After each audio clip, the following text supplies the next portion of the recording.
Hello, this is Joe. Hey, look what I have here. I have the camper's knot tying kit. Let's tie a knot.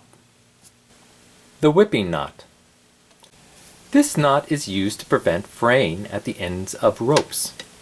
It also eliminates the need for end knots when the rope needs to pass through close spaces.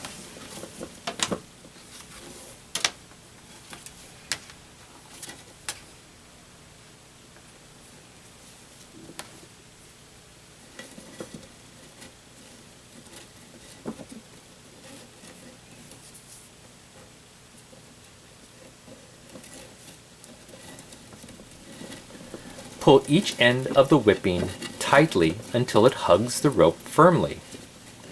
Then trim the ends.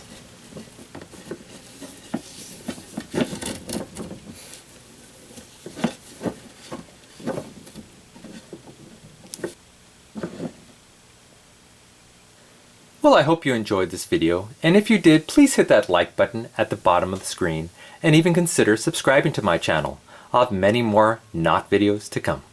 Bye-bye.